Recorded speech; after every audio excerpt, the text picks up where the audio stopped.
আসসালামু আলাইকুম রহমতুল্লাহ। এখন আমরা যে জিনিসটা দেখবো এটা হচ্ছে রাদারফোর্ডের পরমাণু মডেল।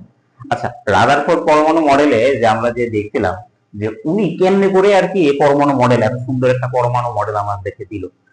এখন কথা হইতেছে উনি কি কি এমন করছিল, কি এমন পরীক্ষা নিরীক্ষা, ঠিক না? এটা একটু দেখি। উনি ফার্স্টে একটা কি করছে জানেন? চিকন একটা স্বর্ণের পাত নিছে।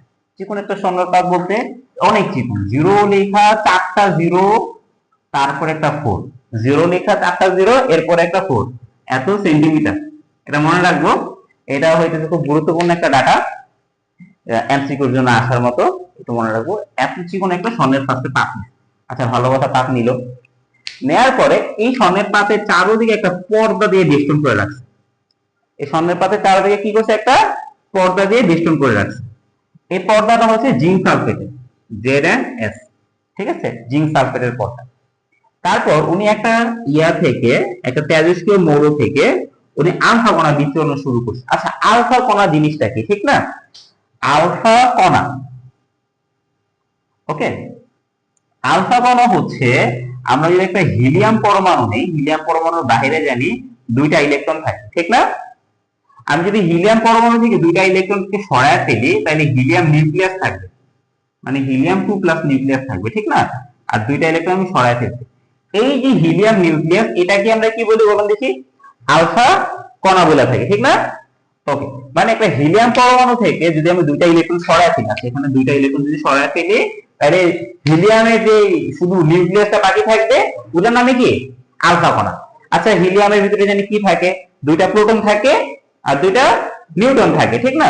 তাইলে এখন আমরা যদি হিলিয়াম নিউক্লিয়াসটা দেখি, তাহলে দুইটা প্রোটন আর দুইটা নিউট্রন, ঠিক আছে? আমি ধরো প্রোটন গুলোকে কালো করে দিলাম, নিউট্রন গুলো সাদা। ওকে, আচ্ছা, আমাদের যদি এখানে এমসিকিউর জন্য আসতে পারে যে আলফা কণা জিনিসটা কি? আলফা কণা হইতেছে হিলিয়াম নিউক্লিয়াস। এগুলো বিভিন্ন তেজস্ক্রিয় মৌল থেকে আলফা, বিটা, গামা এই তিন ধরনের রশ্মি ছড়ায়।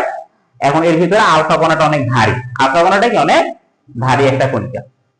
ওকে, এখন কোন আলফা কণা করলো, নিক্ষেপ করলো এখানে। এখন একটা মজার কাহিনী হচ্ছে, 99% আলফা কণা একেবারে স্বর্ণের পাতে লাইগা সোজা সোজি একেবারে চলে গেছে। মনে হচ্ছে কোনো জায়গা, একেবারে কোনো বাধাই নাই, একেবারে সোজা সোজি কি হইতেছে?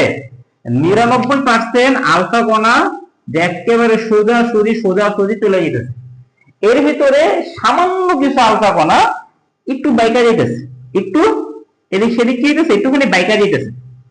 আর আমাদের জিঙ্ক সালফেটটা ব্যবহার করার কারণ কি? জিঙ্ক সালফেটে যখন আলফা কণাটা করে, তখন ওই জায়গাটা বোঝা যায় যে এটা আলোকিত হয়ে যায়, একটুখানি একটু বোঝা যায় যে এখানে আলফা কণাটা পড়ছে। ওকে, এখন বেশিরভাগ প্রায় 99% আলফা কণা যখন আসছে, একেবারে সোজা যায়, এই জায়গাটা আলোকিত করছে। কিছু কিছু আলফা কণা একটু এদিক সেদিক গেছে। আর 20,000 আলফা কণার ভিতরে একটা মাত্র আলফা কণা দেখা গেছে কি একেবারে উল্টা দিকে চলে আসছে। ঠিক আছে, মনে করো এই যে আমাদের যদি একটা আলফা কণা এখানে এসে বাড়ি খায়, এখানে এসে বাড়ি খাইলো, তাহলে বোঝা যায় কি যে মনে করো আলফা কণাটা বাড়ি খায় ব্যাক করছে প্রায় 20,000টা আলফা কণার ভিতরে। তার উনি একটা জিনিস বললো যে এখান থেকে দেখা যে পরমাণুর বেশিরভাগ জায়গায় থাকা, পরমাণুর বেশিরভাগ জায়গায় থাকা, এর জন্য থাকা দেখে কি আলফা কণাগুলো সোজাসুজি ভাবে চলে যেতে পারছে। তার উনি একটা সিদ্ধান্ত নিল যে পরমাণুর কেন্দ্রে খুবই ভারী একটা কণা আছে, খুবই অল্প একটা জায়গায় খুবই ভারী একটা কণা আছে। ওই সময় প্রোটন নিউট্রন এগুলো আবিষ্কার হয় নাই।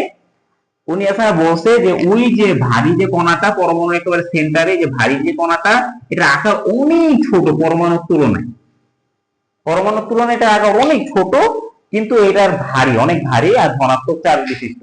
এর জন্য কি হয়েছিল, যখন আলফা কণাটা যখন বেশিরভাগ আলফা কণা এভাবে করে চলে গেছে, সমস্যা হয় নাই, কিন্তু এইখানে যখন একটা আলফা কণা এসে বাড়ি খাইছে, তখনই যে কি হয়েছে, এটা অন্যদিকে চলে গেছে ওনার উক্তি অনুসারে। ঠিক আছে, তাহলে ওনার উক্তি থেকে আমরা এই জিনিসটা পাই। আচ্ছা, ওনার ভাষ্য অনুসারে যে আমাদের আলফা কণাটা আসলে যে আলফা কণাটা একটা ভারী কণিকা, দেখা গেছে কি এর বাইরের শেলে যে ইলেকট্রন গুলা ছিল, এই ইলেকট্রন গুলা ওই ভারী কণিকার সাথে ধাক্কা যদি খায়, তাহলে আমাদের একটা কোশ্চেন আসতে পারে না, ভাইয়া ইলেকট্রন গুলো যদি ধাক্কা খাইলো, তাহলে তো ইলেকট্রনের কারণে তো ধাক্কা হবে না।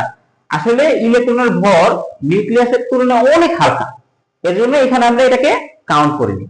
আমি আশা রাখি যে আমাদের আলফা কণা বিস্তরণ পরীক্ষাটা আমরা বুঝতে পারছি ইনশাআল্লাহ। হ্যাঁ, আসসালামু আলাইকুম ওয়া রাহমাতুল্লাহ।